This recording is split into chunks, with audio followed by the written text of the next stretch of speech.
ഹരേ കൃഷ്ണ. നിങ്ങളുടെ current situation വെച്ചിട്ട് ഭഗവാൻ ശ്രീകൃഷ്ണൻ നിങ്ങൾക്ക് തരുന്ന മെസ്സേജ് എന്താണെന്ന് നോക്കാം. ഡെഡിക്കേഷൻ എന്നൊരു കാർഡാണ് വന്നിരിക്കുന്നത്. നിങ്ങൾ ഏത് മേഖലയിലായാലും എന്ത് ജോലി ചെയ്യുവാണെങ്കിലും പഠിക്കുവാണെങ്കിലും ഏത് കാര്യത്തിലാണെങ്കിലും നിങ്ങളുടെ 100% ഇടുക. എന്താണോ അതിൻ്റെ റിസൾട്ട് അത് നിങ്ങൾ നോക്കേണ്ട കാര്യമില്ല. നിങ്ങൾ അതിൽ ആത്മാർത്ഥമാകുക, സിൻസിയറായിട്ട് നിങ്ങളുടെ ജോലി ചെയ്യുക, 100% ഡെഡിക്കേറ്റഡ് ആയിട്ട് നിങ്ങളത് ചെയ്യുക എന്നാണ് ഈ കാർഡ് പറയുന്നത്. നിങ്ങൾ ഓൾറെഡി ഡെഡിക്കേറ്റഡ് ആയിട്ടുള്ള പേഴ്സണാണ്, അതിൽ തന്നെ മുന്നോട്ട് പോവുക.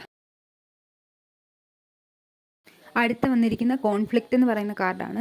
നിങ്ങൾക്ക് നിങ്ങളുടെ തൊഴിലിടങ്ങളിലോ അതും മറ്റു ഏതെങ്കിലും സുഹൃത്തുക്കളായിട്ടോ വീട്ടിൽ ബന്ധുക്കളായിട്ടോ ആരെങ്കിലുമായിട്ട് തർക്കം വരാനുള്ള സാഹചര്യം ഉണ്ടാകുന്നുണ്ട്. ഈ തർക്കത്തിൽ നിങ്ങൾ വിജയിക്കുന്നതായിട്ട് കാണുന്നുണ്ട്, പക്ഷേ അതൊരു സ്ഥിരമായിട്ടുള്ള വിഷയമല്ല. എന്ന് വെച്ചാൽ ആ ഒരു വിഷയം കൊണ്ടൊരു ഗുണവുമില്ല. നിങ്ങൾക്ക് ബന്ധങ്ങൾ നഷ്ടപ്പെടാം. വാക്കുതർക്കങ്ങളോ അല്ലെങ്കിൽ അതുപോലെ വൈരാഗ്യങ്ങൾ, ഈഗോ അതൊക്കെ മനസ്സിൽ വെച്ച് നിങ്ങൾക്ക് ബന്ധങ്ങൾ നഷ്ടപ്പെടാം, അത് മാത്രമേ ഉണ്ടാകത്തുള്ളൂ. അല്ലാണ്ട് അത് വെച്ച് ഒരു പ്രത്യേക ഗുണമൊന്നും ഉണ്ടാകാനുള്ള ചാൻസ് ഇല്ല. അതുകൊണ്ട് തന്നെ നിങ്ങൾ അങ്ങനെയുള്ള വഴക്കുകൾ നിങ്ങൾ സ്വയം നിങ്ങൾ കൂളായി ഒഴിവാക്കുക. അതുകൊണ്ട് വലിയ ഗുണമൊന്നുമില്ല നിങ്ങൾക്ക്. അടുത്തതായി വന്ന കാർഡ് സക്സസ് എന്ന് പറയുന്ന കാർഡാണ്. നിങ്ങൾക്കൊരു വലിയ സക്സസ് വരാനായിട്ട് പോകുന്നു.